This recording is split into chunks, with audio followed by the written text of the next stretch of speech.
Bismillahirrahmanirrahim. Assalatu wassalamu ala asyrafil anbiya'i wal mursalin wa ala alihi wa sahbihi ajma'in. Amma ba'd. Assalamualaikum warahmatullahi wabarakatuh. Mga kababayan, nandito naman po tayo para magpaanyaya sa ating mga kababayan. Alam po natin na dapat sa isang relihiyon ay meron siya pong basihan kung saan na dapat galing talaga sa Diyos. Kaya pag-usapan natin ang tungkol sa Biblia. Ito ba ay galing talaga sa Diyos? Ang Biblia, ibig sabihin ng Biblia, ang mga pinagtipong mga aklat.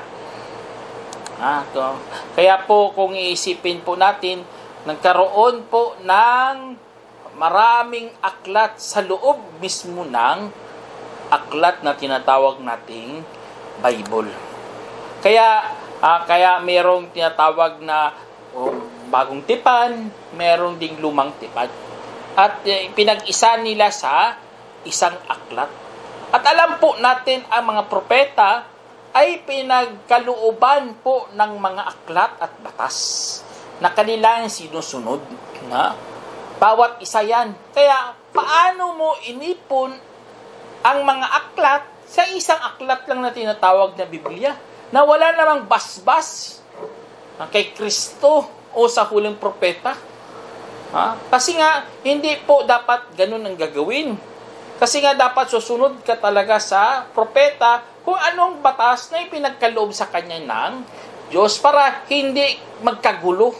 O kaya, para malaman mo na ang bawat propeta ay mayroong oras na mga sinusunod. Katulad na lang kay Adam, sa panahon niya, pwede asawahin ang magkapatid. Pero pagkatapos niya, pinagbabawal na yan mga asawahin magkapatid.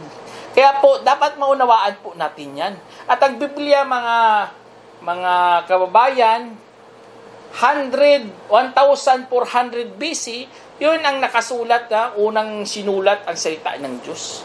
Sa utos na inahatid kay Moses. Sa 500 BC, ang mga original na mga manuscript na Herbio bumubuo ng 39 na libro sa lumang tipan. Pagdating ng 200 BC, na kompleto ang ibang mga Greek manuscript na naglalaman ng 39 na Old Testament. Tapos sa ika-una ng siglo, na kompleto ang banal na manuscript ng Grego na binubuo naman ng 27. Kaya kung bibilangin mo, kulang-kulang po mga kababayan, kasi nga may mga paniniwala sila ng aklat. Tingnan mo ang apokripa nga ang 14 books na apokripa. Ang una 39, tapos hindi nagdagan nila 48 sa noong 382 AD. Kaya sa tinatawag natin na Roman Vulgate manuscript ni Jerome. Ang doon 80 lang na libro. Diba? Ang ibang doon, nakasulat 81. Sa kakilat niya, kay Roman Vulgate Manuscript noong 382, ay 80 books lang. 39 nga, books sa lumang tipan, 14 books na apokripa, at 27 na bagong tipan. Kaya, may mga tinatawag natin na bakit ganito? Ang aklat yan, binubuo lang, sinusulat ng ibang tao sa loob ng 1,000 years. Sa pagitan ng 1,200 BC at unang siglo ng pagkatapos kay Kristo. Kaya ang Biblia, naglalaman po yan ng iba't ibang mga aklat, katulad ng panitikan, mga tula, kasaysayan, awit, kwento, liham, at sulat ng mga propeta. Kaya, pinagbuo-buo yan. At ang original na nakasulat sa scroll yan, dapat mula sa balat ng hayop. Kaya, ito, nila hanggang nagiging aklat. At tandaan nyo po, ang pag-imprinta ng mga aklat ay nangyari lang noong 1440 BC. Kaya mga ganitong mga screw lang yun dati. Ha? Tapos, ang pagkaiba pa mga kababayan, nag-aklat ng Katoliko at aklat ng Protestante ay mayroong mga bawas. 66 books doon sa Protestante at sa 72 books na naman. Kaya ito ang pati ang ang James nga ayaw nga ipasok ni Martin Luther. Ang Apokripa ang nasa mga Katoliko, mga ang aklat na Tobit, ang Jubit, Wisdom, ang Sirach, ang Baruch. Kaya may mga aklat na may mga tinatawag natin na Apokripa, mga nakatago yan. Ibig sabihin ng Apokripa, nakatago. Kaya ito ang mga aklat kung saan, bakit may mga ganun? Tapos ito pa yung pinakamasakit sa lahat. Ang pagsasalin ng Bible, una-una, word by word. Siyempre, galing Hebrew at Grego.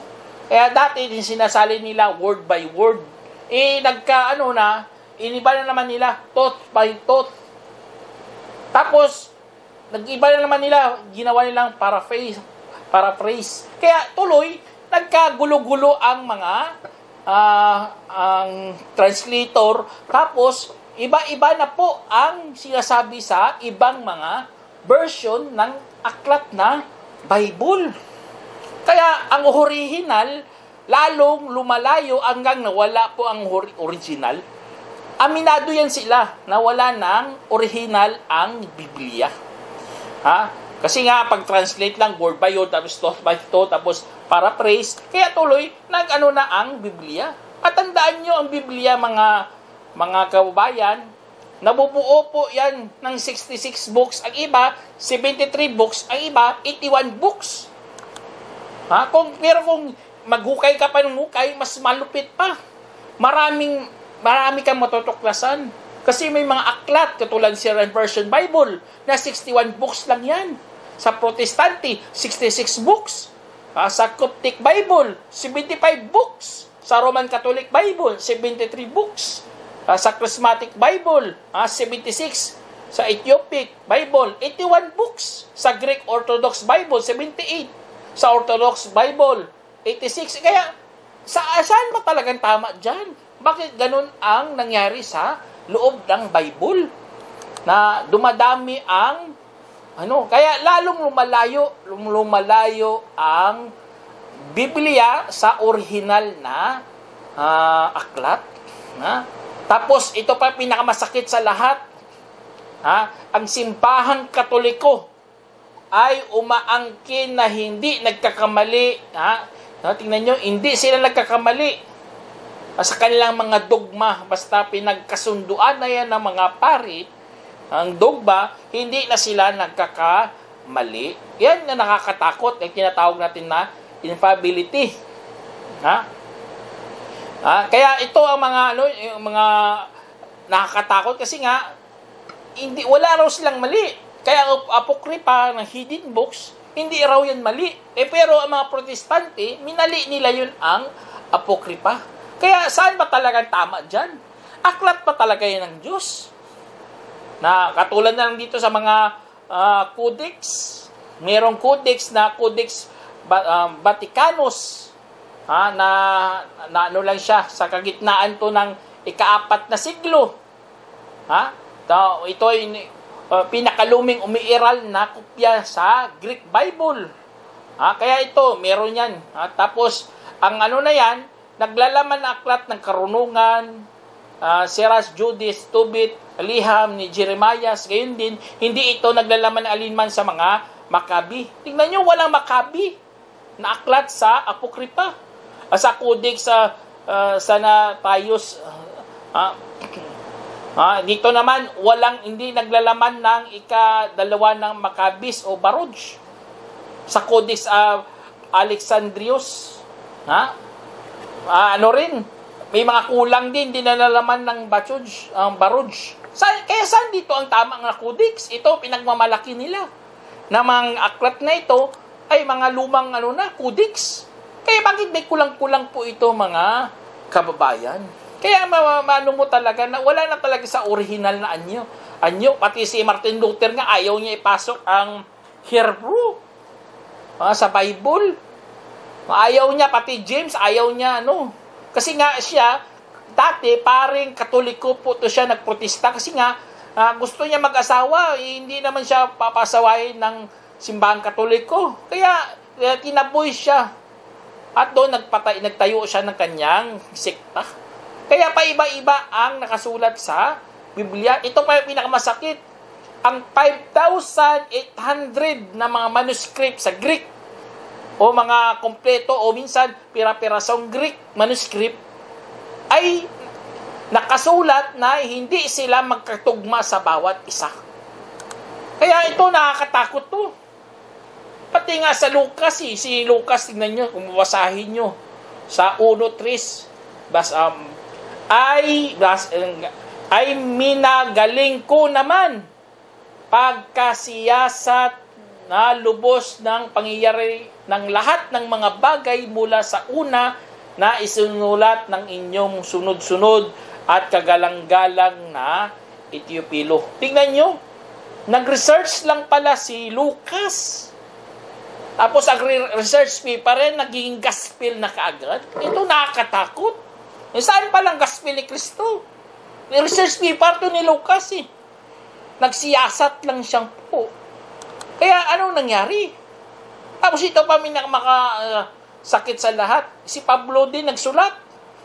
Katulad sa Galatia 6:11, napapansin ninyo na malaki ang titik ng sulat na ito. Ako ang siyang sumulat. Tingnan nyo, siya pa lang nagsulat. Bakit ganun? Bakit daw wala ba ang aklat ni Kristo? Na niya? Tapos pinakamasakit pa sa Roma 3:7. Kung sa pamamagitan ng aking kasinungalingan ay lalong lumitaw ang kaluwalhatian ng Diyos, sapagkat lalong nakilala na siya'y tapat. Bakit pa niya ako paparusahan bilang isang makasalan? Ito ba talaga yung sulat ng isang nanunulat ng banal na kasulatan? Sa pamamagitan ng kung sa aking pamamagitan, tapos hinatulan niya pang sarili niya. Na hindi siya mabilang sa mga makasalanan. Tingnan nyo, ganoon ba talaga? Tapos nasulat pa sa 2 Corinto 12, verse 16. Dapatwat, magkaroon man ako hindi naging pasan sa inyo, kundi dahil sa pagkatuso ko, kayo'y hinuli ko sa daya. Ano? Hinuli kayo sa daya? Kaya nakakatakot talaga mga kababayan. Ano nangyari? Kaya tama-tama talaga sinabi ng Allah subhanahu wa ta'ala sa Quran. Sabi niya, "Fawailul lilladina yaktubuna alkitaba biaydihim thumma yaquluna hada min indillah liyashtaru bihi thamanan qalila fawailul lahum mimma katabat aydihim wa wailul lahum mimma yaksibun." Sabi ng Allah subhanahu wa ta'ala sa banal na Quran, sa chapter 2, verse 79, kaya kasumpa-sumpa sa mayaong sumulat ng kasulatan sa pamamagitan ng kanilang mga kamay. At pagkatapos kanilang sasabihin, ito ay mula kay Allah para ipagbili ito ng maliit na halaga. At kasumpa-sumpa sa kanila sa anumang mga sinulat ng kanilang mga kamay at kasumpa-sumpa sa kanilang mga kikitain. Kaya ito mga kababayan, nakakatakot yan. Kasi nga, sila, ganun na ganun ang pagkasabi ng mga sinumpa yun sila. Kaya huwag nating paglaruan ang kasulatan ng Diyos. Ang kasulatan ng Diyos ay dapat nakasulat sa original at inangkin mismo ng Diyos. At ang propeta ang dapat nakasulat, siya nagsulat o siya nagsabi, isulat niyan. Ang Biblia hindi naman ganun. Iba ang nagsulat. Ang masakit pa kung sa pamagitan ng aking kasinungalingan, yun ang sinabi ni Pablo. Kaya nakakatakot mga kababayan. Sana buksan po natin ang ating damdamin at inaanyayahan ko kayo na pumasok sa Islam. Kasi dito po ang tamang landas. Dito na lang po. Sana mayroong natutunang aral.